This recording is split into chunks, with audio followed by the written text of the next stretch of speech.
अब देखिए, लगते हैं 8 घंटे सुनने में बहुत कम, लेकिन जब आप सुबह की नींद पूरी नहीं होती ना, और अगले काफ़ी अनकंफर्टेबल लगा मुझे। देखिए, मुझे वैष्णो देवी से बुलावा जब मैं 10th क्लास में था, या कह सकते हो 10th के एग्ज़ाम दिए थे, तब आया था मुझे।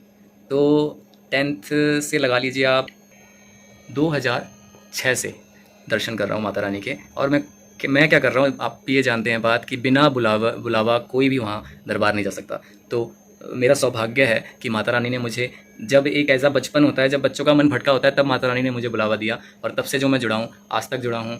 क्योंकि ये दरबार निराला है, शानदार है। बात जुड़े रहने की है, तो मैं पहली बार कैसे गया और कौन सी ट्रेनों से गया, किस साधन से गया। क्योंकि जब मैं उस टाइम तो जम्मू में ही उतरना पड़ता था, लेकिन आज की डेट में श्री माता वैष्णो देवी कटरा के नाम से स्टेशन बन चुका है। काफ़ी अच्छी सुविधा है, आप डायरेक्ट कटरा उतरते हैं। तो उस कटरा में उतरने के लिए कौन सी ट्रेन बेस्ट रहेगी, ज़्यादा लंबी लिस्ट नहीं है, 3 ही ट्रेनों का नाम लूँगा। उन 3 ट्रेनों में से आपको मैं श्योरिटी देता हूँ भटकना नहीं पड़ेगा। और ये मेरा पर्सनल अनुभव रहा है, सबसे ज़्यादा मैं जिनमें गया हूँ मैं वो भी बताने वाला हूँ। तो आइए चलते हैं वीडियो पे आगे, ताकि हम आपको बता सकें। और चैनल को सब्सक्राइब कर लीजिए। चैनल है दास डिवोटीज़, और आने वाली सभी माता वैष्णो देवी या जितने भी हमारे हिंदू धर्म में टेम्पल हैं, जितने भी हमारे आसपास के टेम्पल हैं, उसमें हम लोग आते जाते रहते हैं। तो आप लोग भी हमारे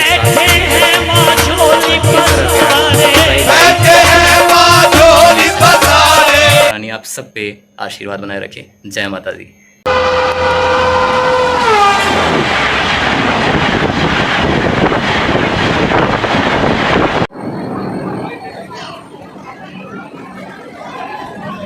तभी स्टेशन है।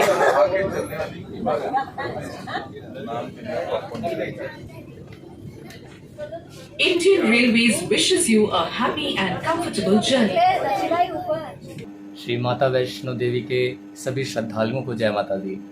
वीडियो के माध्यम से बताना ये चाह रहा हूँ कि कौन सी ट्रेन बेस्ट ऑप्शन रहेगी, स्लीपर हो, थर्ड एसी हो, फर्स्ट एसी हो, या कौन सी ट्रेन, वो चाहे वंदे भारत हो, चाहे श्री शक्ति हो, उत्तर संपर्क क्रांति हो, और भी कई तरीके की ट्रेनें, कितना समय लेती है, कितना किराया लगता है, ये सारी जानकारी आपको इस वीडियो में देखने को मिलने वाली है। तो वीडियो में बने रहिए। तो आइए शुरू करते हैं। ये ऐप मैंने इसलिए ओपन करी है ताकि आपको एक प्रूफ भी मिले कि हाँ, जो मैं रेट बता रहा हूँ, जो फेयर बता रहा हूँ, वो ओरिजिनल हैं और आज के हैं, मीन्स 2023 के, क्योंकि फेयर्स चेंजेस हो सकते हैं कभी भी। तो अब हम यहाँ पे सर्च करेंगे सबसे पहली ट्रेन के बारे में, जो है न्यू दिल्ली से श्री माता वैष्णो देवी कटरा, और वो होगी पहली ट्रेन उत्तर संपर्क क्रांति के लिए। तो हम एक सैम्पल डेट लेके सर्च ट्रेन करते हैं। अब सर्च ट्रेन में 22 तारीख की हमने ऐसी हमने एक डेट ले ली है। अब इसमें देखिए ट्रेनें सारी आ चुकी हैं। अब हमें इसमें उत्तर संपर्क क्रांति दिखाएंगे हम आपको, उसका नंबर और उसकी अवेलेबिलिटी भी कैसी रहती है। तो 12,445 उत्तर संपर्क क्रांति ये आ चुका है। देखो 20:50 पे नई दिल्ली स्टेशन से चलती है, 11 घंटे का समय लेती है, 7:55 सुबह ये कटरा पहुंचाती है आपको। इसमें स्लीपर क्लास भी है, थर्ड एसी, सेकंड एसी और फर्स्ट एसी भी है, और आप अपने सुविधा अनुसार इसमें टिकट ले सकते हैं। ये ट्रेन काफ़ी पुरानी है इस रूट पे, इसीलिए ये थोड़ी बिज़ी रहती है और इसमें इतनी जल्दी से रिजर्वेशन नहीं मिलती है। तो उसी सुविधा अनुसार और समय रख के ही आप अपना प्लान बनाएं, योजना रखें, ताकि आप इसमें टिकट ले सकें। तो अब एक स्लीपर क्लास में देखा मैंने, जनरल में, तो 423 रुपये सारे टैक्सेस वगैरह लग के आपको एक साइड का पड़ रहा है। तो आई थिंक इससे बेस्ट कुछ नहीं हो सकता। आने जाने का आपको एक पर्सन का 850 रुपये ही पड़ सकता है स्लीपर क्लास में। तो थर्ड एसी भी है। थर्ड एसी में देखिए 1040 दिखा रहा है, लेकिन जब हम पेमेंट करने जाएंगे तो वो कुछ प्रोसेसिंग फ़ी वगैरह भी लेता है।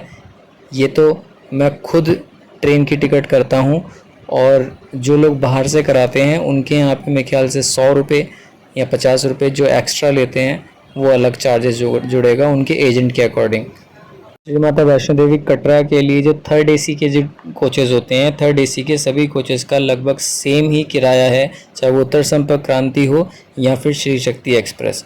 तो उत्तर संपर्क क्रांति का हमने सर्च करा, ये देखिए 1040 वहाँ दिखा रहा था और सारे टैक्सेस वगैरह लग के 1122 रुपये इसमें दिखा रहा है। और अगर आप एजेंट के थ्रू करते हैं तो वो मेरे ख्याल से 100 या 150 और एक्स्ट्रा पड़ता है। तो ये देखिए इसमें IRCTC कन्वेंस फी 35 रुपये लेती है। एजेंट सर्विस चार्ज का मतलब है इस एप्लीकेशन जो आप यूज़ कर रहे हैं और पेमेंट गेटवे के चार्जेस सारा कुछ लग के 1122 रुपये में आप एक साइड की यात्रा कर सकते हैं। और आने जाने का आपका 2200 और 2300 रुपये करीब में हो जाता है, वो भी थर्ड AC में, जिसमें आपको एक चादर, तकिया, कंबल भी मिलता है। तो सुविधा, साफ़ सफाई, हर चीज़ का विशेष ध्यान रखा जाता है। तो फैमिली को लेकर भी आप इसमें जा सकते हैं। इसकी टाइमिंग भी बहुत अच्छी है, 20:50 पे चलती है, सुबह 7 बज के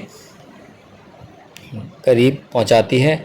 और New Delhi, Panipat, Ambala cantt, Ludhiana, Jalandhar cantt होके वाया फिर जम्मू, जम्मू से फिर हमारी जय माता दी वैष्णो देवी उधमपुर होते हुए कटरा पहुंचती है ट्रेन।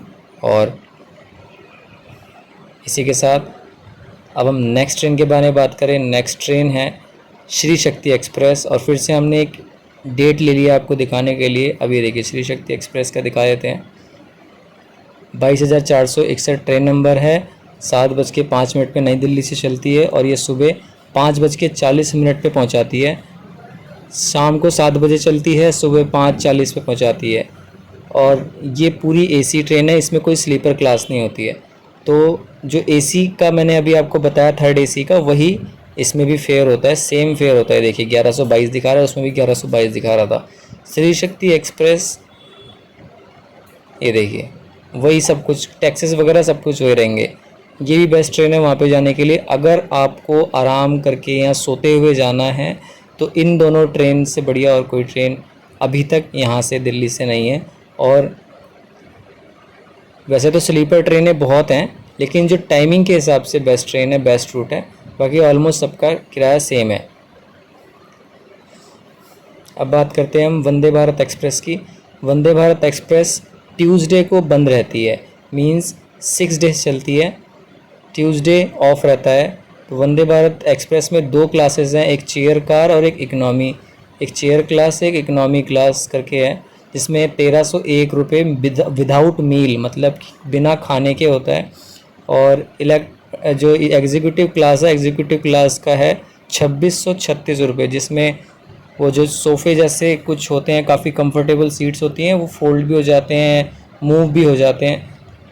लेकिन जो ये वाली क्लास है, पहले वाली, इस वाले में जो सीट्स हैं वो उतनी कुछ खास कंफर्टेबल नहीं है। और 8 घंटे में ये ट्रेन नई दिल्ली से कटरा पहुंचाती है, वंदे भारत एक्सप्रेस।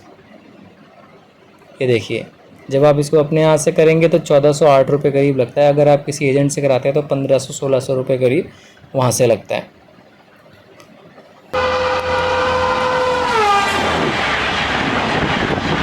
तो अब एक्चुअली होता क्या है कि वंदे भारत की अगर बात करें, ठीक है, नई ट्रेन है, मेट्रो जैसा फील है उसमें, मतलब काफ़ी प्रीमियम फील आता है। और अच्छा भी लगता है कि हमारे देश में कुछ इस तरीके की ट्रेनें अब आ रही हैं, बढ़िया सुविधा हो रही है। तो लेकिन जब यहाँ से आप जाते हैं, सुबह का टाइमिंग है 6 बजे का, और 6 बजे का मतलब है कि लमसम आप लगा के लगी आप 3 बजे करीब, मतलब रात को 3 बजे करीब आप उठेंगे। सुबह फिर अपने स्टेशन, अगर आपका दूर है तो अप्रॉक्सीमेट खाना वाना आपने बनाया, घर से लेके चले, और आप 6 बजे जाएंगे। एक तरीके से आपकी नींद तो हुई नहीं पूरी, ठीक है। अब अगर आपने इसमें 2 क्लासेस ही हैं, एक तो वो प्रीमियम वाली जिसमें अप्रॉक्सीमेट 2600-2800 रुपये किराया है, उसकी जो सीट्स वगैरह फोल्ड हो जाती हैं, या आप उसमें आराम भी कर सकते हैं अच्छे से, उसकी सीट्स थोड़ी कंफर्टेबल भी हैं, लेकिन उसका फिर 2800 रुपये किराया, वो फिर आपके बजट पे डिपेंड करता है। लेकिन ज़्यादातर लोग जाते हैं, ये जो मैंने आपको 1300-1400 वाला जो दिखाया विदाउट मील के साथ है, वो अगर आप मील के साथ चले तो 1600-1700 रुपये की टिकट पड़ती है। उसमें फिर आपको ट्रेन के अंदर ही, वंदे भारत में ही आपको मील दिया जाता है। देखिए लगते हैं 8 घंटे सुनने में बहुत कम, लेकिन जब आप सुबह की नींद पूरी नहीं होती ना, और आपकी अगर वो आपने नॉर्मल वाली जो क्लास में अगर आपने ले रखी है, तो उसमें जो सीटें हैं होती, यहाँ कह सकते हैं मूवेबल नहीं है, तो वो सीट ऐसी रहती हैं स्ट्रेट। और मतलब मेरे हिसाब से यहाँ से जाने के लिए काफ़ी अनकम्फर्टेबल लगा मुझे। और 8 घंटा, फिर ज़्यादा से ज़्यादा 12 घंटा लगता है, वो ऐसा लगता है कब जम्मू आएगा, कब कटरा आएगा। बाकी ये मेरा है, आप भी एक बार जाकर ज़रूर देखना, और फिर मेरी बात से अगर मैच करी तो प्लीज़ कमेंट भी करना कि मेरी बात सही थी कि गलत थी, क्योंकि मुझे ऐसा लगा। वहाँ से आने के लिए वंदे भारत बेस्ट है। टाइम कम लगता है। ऑफ कोर्स थोड़ा सा इन नॉर्मल ट्रेनों से किराया थोड़ा सा ज़्यादा है, लेकिन वहाँ से आने के लिए, क्योंकि वहाँ से दिन में 3 बजे चलती है, हम लोग आराम ही कर लेते हैं ऑलमोस्ट, तो नींद एक तरीके से पूरी रहती है। और उसके बाद फिर वहाँ से आते टाइम दिल्ली तक कोई पता नहीं चलता, कब 8 घंटे बीत जाते हैं, स्टेशन आ जाता है। और रही बात बाकियों की, बाकी ट्रेनें रात को चलती हैं, ऑब्वियसली बात है, थोड़ी देर हम फिर जय माता दी बोलते हुए फिर लास्ट में सोते हैं, खाना पीना खा के सुबह जब उठते हैं तो सीधा वैष्णो देवी पे ही स्टेशन पे फिर हम लोग एंट्री करते हैं। तो अपने हिसाब से, अपने सुविधा अनुसार, बजट अनुसार अपने इस ट्रेन को आप मतलब देखिए और बुक कीजिए और यात्रा कीजिए। जय माता दी।